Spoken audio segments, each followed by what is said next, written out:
Crafting fiction, hooks. Hi, I'm Kit Falbo. I'm a writer.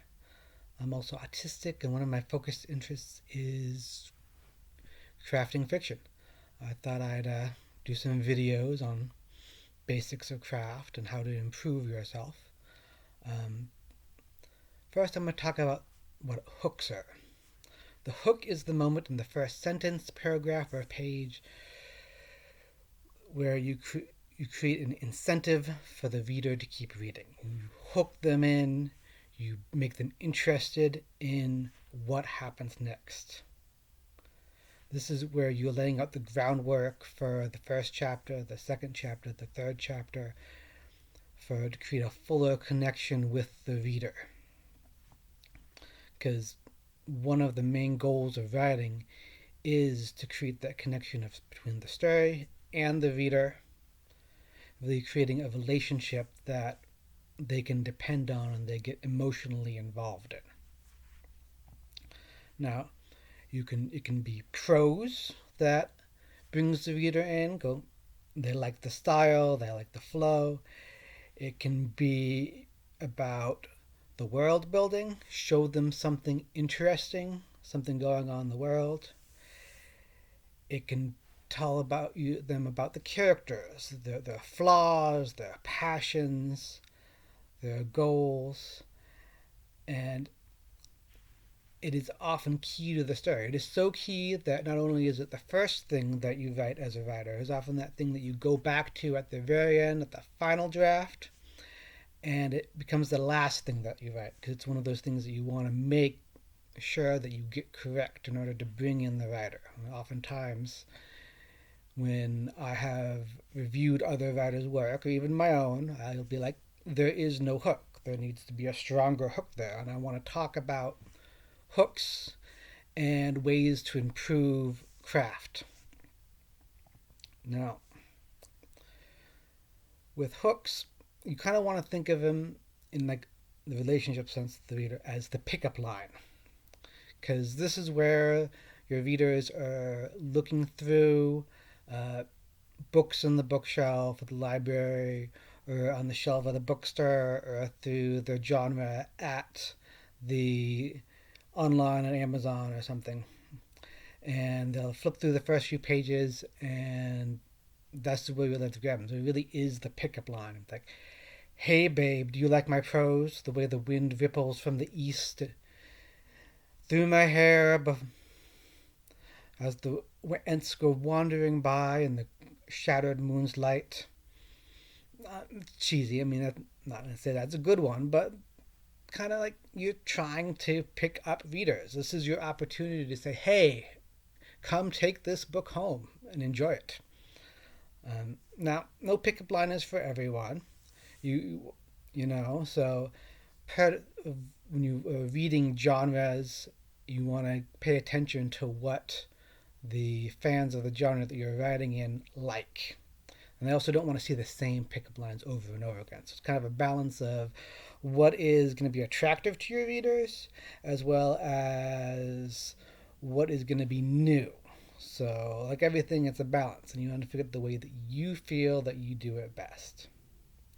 Because you have to meet those expectations that the readers have, exceed them, and keep it interesting. So the more you understand tropes, archetypes, plots, and how the hook plays a part in getting readers, the better you will be at creating hooks. Now, as I mentioned, it is often the last line to make something perfect through revision.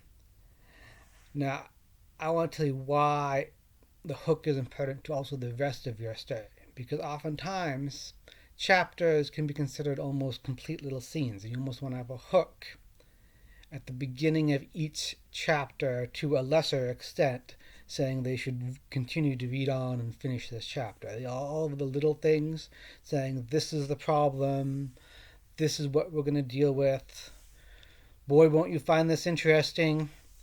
So if you master how to do a hook, it will actually improve all of your writing for the whatever fiction you want to write.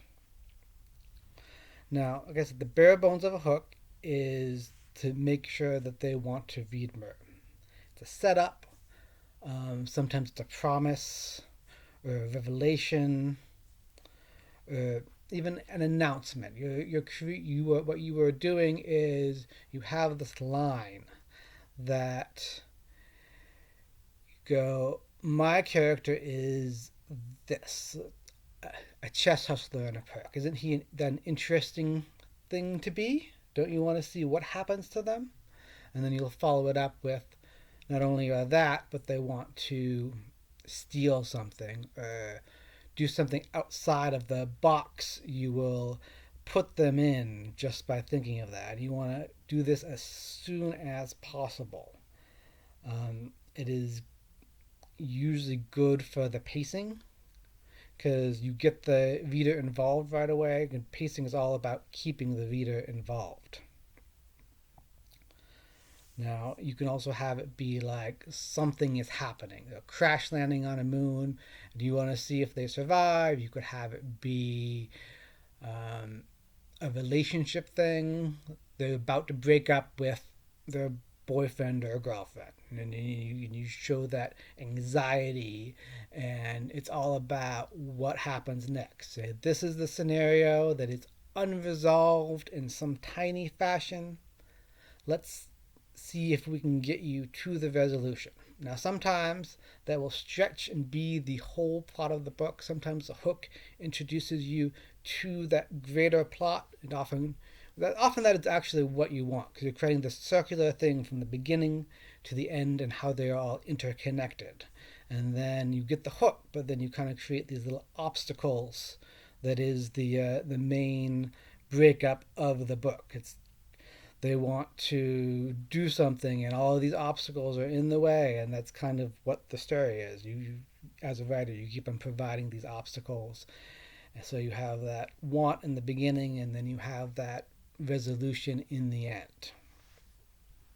Now, I'm going to give a do's and don'ts guidelines for crafting hooks. Now, these are guidelines. It's okay to break any rule as long as it works in the end. You do want to use specific and non-abstract language. I'm talking about make it as clear as possible what is going on. One of the common mistakes that I see is people trying to be very vague about what is happening. Like there's a shadow, or they have a problem, but they're not telling you the reader what it is. No, you want to be as specific as possible, as soon as possible, to give the reader the opportunity to get a clear picture, to see if that is what interests them. And similar, don't use extremely vague and abstract language. Like I said, that's a common mistake, using language that does not evoke an image or feeling of the situation. Even though the author knows what's going on, you have to figure out that when the author knows what's going on, the reader should also know what is going on, at least in the moment. Don't focus on the mundane.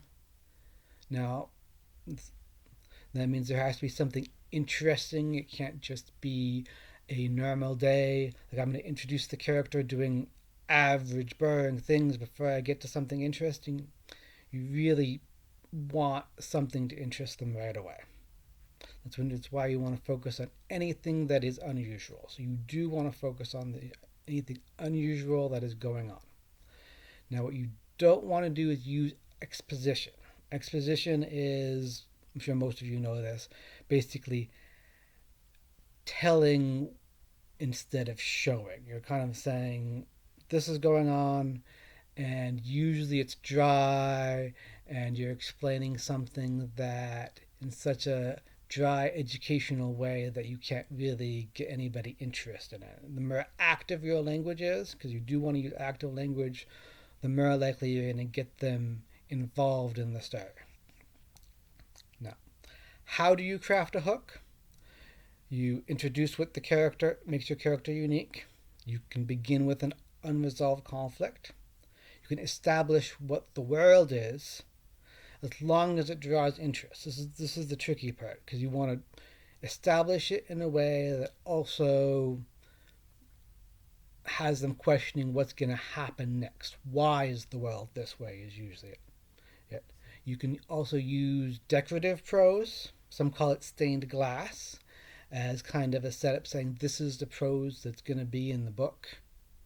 And if they find that interesting, if you're unique enough, if you're consistent enough, you can use that as a hook. Now, you also a good way to create a hook is to show what the motivation of the main character is. What do they want? Does the reader want to see what these characters want? Oftentimes they do. And then you can actually do all of these because some readers prefer some kinds of hooks. That can be tricky to kind of stack them on top of each other. But sometimes you can find that right balance in that first page to get all of that done. Now, I'm going to talk about some quick exercises to improve crafting of hooks. Now, these are not meant to be easy. I'm not going to say these are 10 easy ways to improve it. I mean, oftentimes learning can be difficult.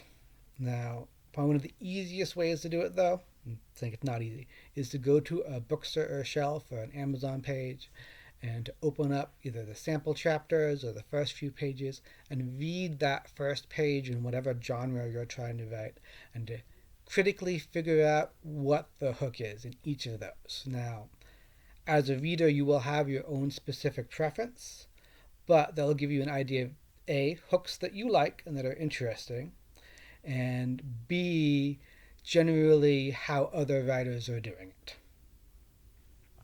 Give you an idea of what pickup lines other writers are throwing out there in the genre that you are reading. I find that writing poetry is also a good way to improve hooks because you are trying to get something that is kind of evoking an emotion. If you can practice evoking emotions with non-typical language, that is a good way to build up a strength that you can use when creating hooks. Another thing is learning how to tell jokes. Now, comedy is very difficult. My own humor is kind of dry, but understanding the setup, creating this kind of ledge that people are looking over before they go to the punchline, just understanding how the setup is created is a good way to also learn how to create that kind of tension or expectation that you can use the hook or reader into a story.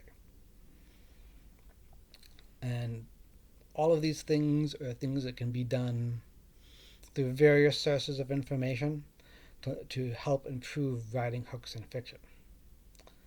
Now, that's what I kind of have to say about hooks today. If anybody wants to have like a deeper dive or have a conversation about any other topics on the craft of fiction, please feel free to leave a comment or a like, or you can probably track down my email or message me on Twitter at WrightsKit.